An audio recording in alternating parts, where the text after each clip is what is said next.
4 questions to ask yourself if you're thinking about writing an advance directive. And if you're helping someone else do that, you can discuss these questions with them as well, of course. These questions come from Atul Gawande's wonderful book, Being Mortal, Medicine and What Matters in the End. And if you are mortal, you ought to read this book. If you cannot read, you ought to have someone else read it to you. It's that good. So, question number 1. What is your health state? Where are you at with any diseases you may have? In other words, what could happen to you? Even though we do not wish any bad things to happen to you, what are the scenarios that we are plausibly looking at? Many people will come up against missing information at that point, and this is your cue to discuss it with your healthcare provider. So start with an understanding of your health situation. An advance directive is a discussion about what you would want in a situation that you do not want. But you do have to look at the possible situations sufficiently head on.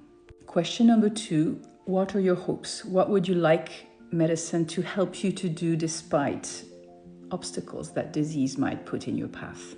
What could medicine do for you if it can? Question number 3, what do you fear? What is it that you wish medicine could push aside and prevent you having to face? Again, if it can. And the 4th question is the hardest, but it is the most important.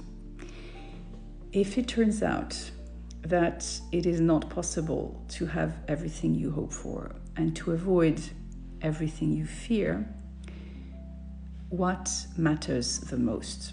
What, in other words, are you ready to sacrifice to have what else instead? An advance directive is about your values and your priorities. And priorities sometimes means trade-offs.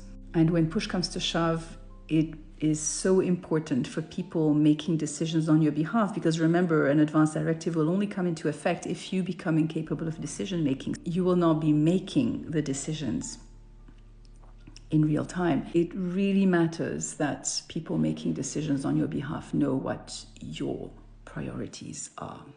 There is another thing you might want to do, and I would actually advise you to do if you're going through these questions for yourself. Discuss them with a trusted person, and then ask if that person whom you've had the discussion with and who doesn't just know what's written in the advance directives but knows the thinking behind it, ask that person if they might be willing to be your proxy, to be named as representing you in case the advance directive needs to be implemented. So you know there is someone who understands the backstory and who will be able to more loyally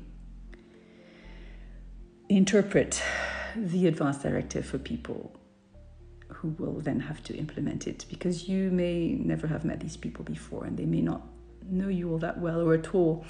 Having someone to speak for you, having a proxy, a named proxy, can be a really important thing. Yeah.